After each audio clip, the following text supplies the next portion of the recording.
very rare that you'll meet a highly sensitive person who hasn't survived some form of childhood trauma and doesn't have at least some degree of spiritual hunger. This video is going to be my exploration of both of these elements of the typical HSP, highly sensitive person, and a step beyond that identification. My core intention with this video is to allow you to see yourself through these two lenses and also rapidly abandon that as a limiting identity construct, which may be unfortunately keeping you trapped in a lower level of self-identification, which teeters towards self-victimization.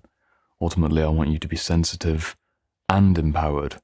Very rarely will you meet someone who has that high degree of internal sensitivity, who hasn't already done their YouTube research and hasn't already watched at least a few videos where they confirm that yes, indeed, they do feel things significantly deeper than the majority of their friends and family.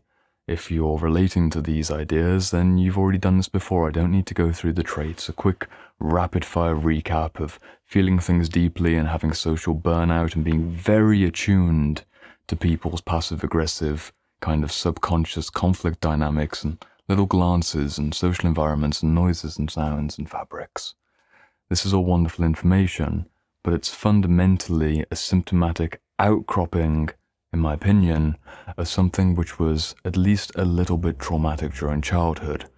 Every highly sensitive person that I've had the pleasure to work with as they've gone through their empowerment process has needed to go through a predictable series of steps regarding boundary assertion, the ability to say no, and the ability to hold those boundaries and say no where appropriate, and go into their own kind of internal world, have an ability to be a hermit when it's possible and find out where their sensible limitations are, in terms of social interactions being just one example. But there comes an even more important point, a more important elevation of someone's personality as someone who's highly sensitive, which is really just a trait.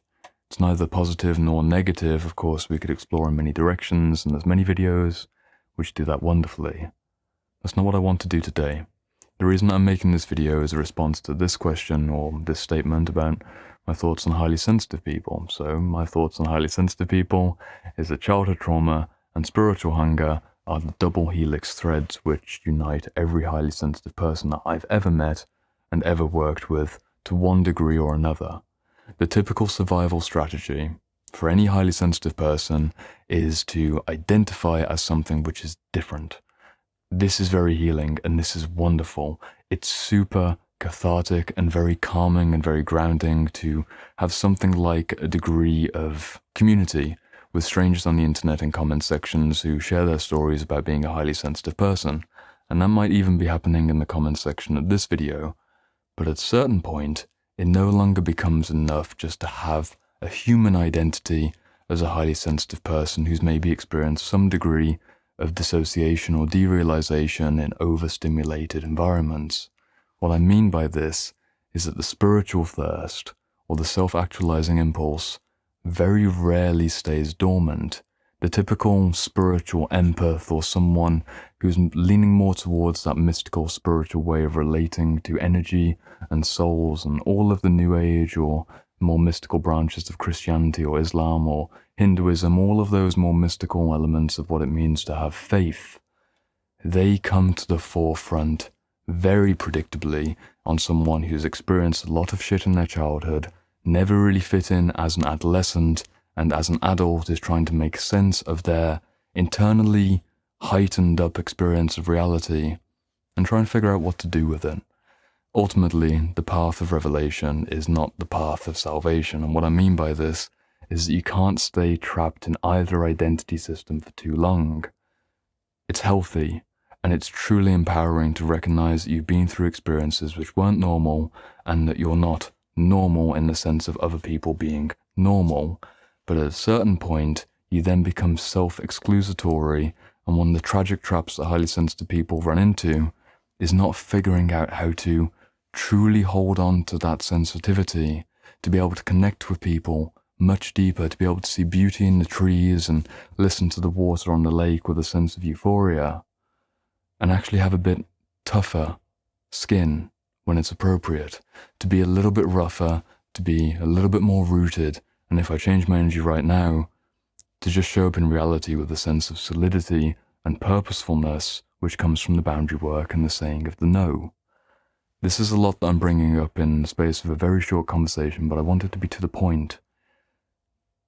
The ultimate point, there's many, many areas of this topic that I could go into, but the ultimate point for every highly sensitive person that I've worked with is the ability to retain their sensitivity while also being firm and rigid and reliable where appropriate in the day-to-day, mundane social interactions which they find themselves in. Sure, don't go and work in the office that makes you feel like you want to throw up. Don't go and spend time with the family members or the friends that make you want to feel like you're being bombarded constantly with way too much energy. But also don't let that be a limitation on your ability to expand into more conventional social environments.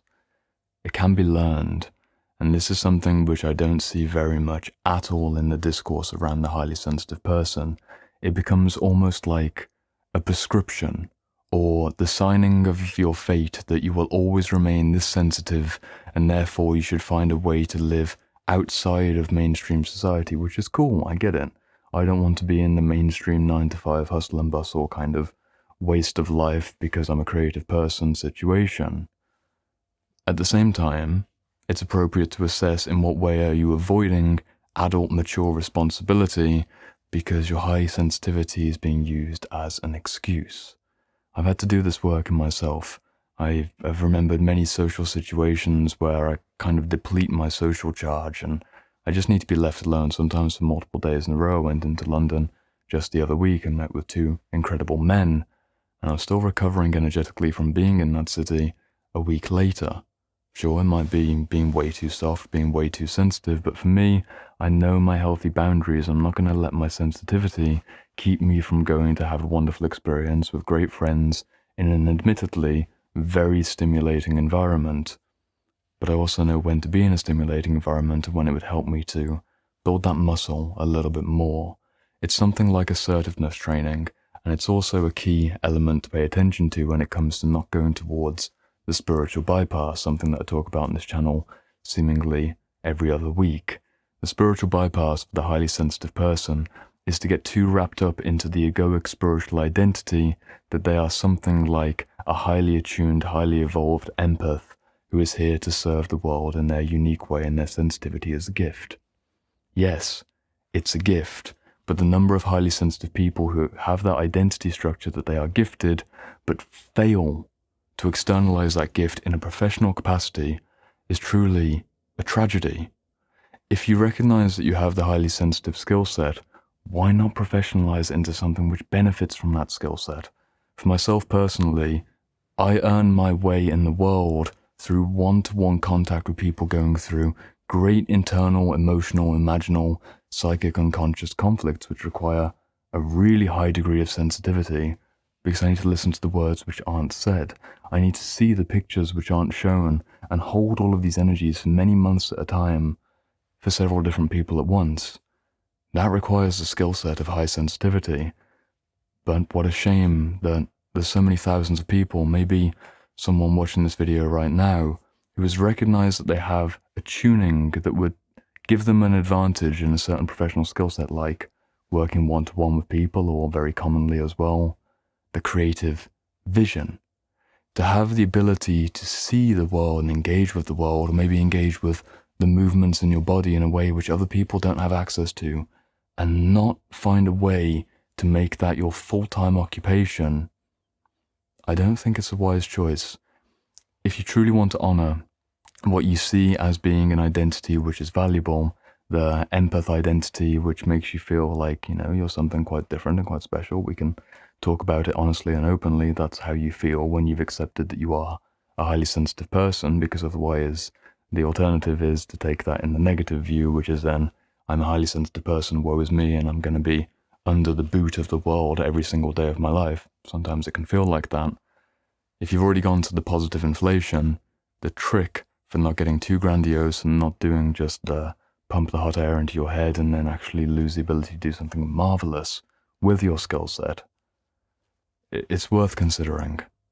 Childhood trauma is a tragic background, but many people who do the childhood trauma, genuine inner work, healing work for multiple years, in addition to having new, useful, seasonal identifications with their wounds. This is the same as someone who has something like attention deficit disorder or a diagnosis of clinical depression.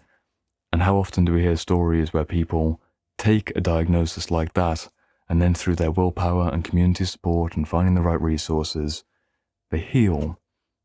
Who made the diagnosis? Usually it's one doctor or maybe two doctors in a very short time frame with a 15-minute appointment, and here's the pills, off you go, little Johnny, you're this way for life. Consider that same framing for the highly sensitive person. I'm not trying to disvalidate anybody's experience of what they perceive to be their identity, but if your identity is limited to a label like HSP, literally 3 letters, and you want to build an entire reality around that diagnosis without professionalizing it to its highest level of potential, you might be missing something. So ultimately, my thoughts on the highly sensitive person: I think it's a trait. I don't think it's a destiny that can be either fully positive or fully negative. There's often a hell of a lot of darkness, a hell of a lot of family conflict in the background of every highly sensitive person. And what I want to see is more of a genuine adult effort to maximize those rare resources that you have as a highly sensitive person to do something wonderful in the world.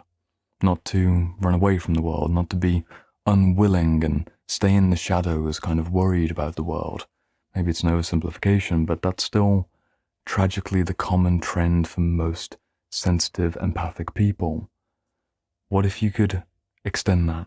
What if you could plant your seeds in the garden of the world? I'm going to stay with a metaphor, not the best language, but what if you could plant those sensitive seeds and sensitively and patiently let them grow and let it be something, let it come into the world rather than keeping it to yourself? It is possible.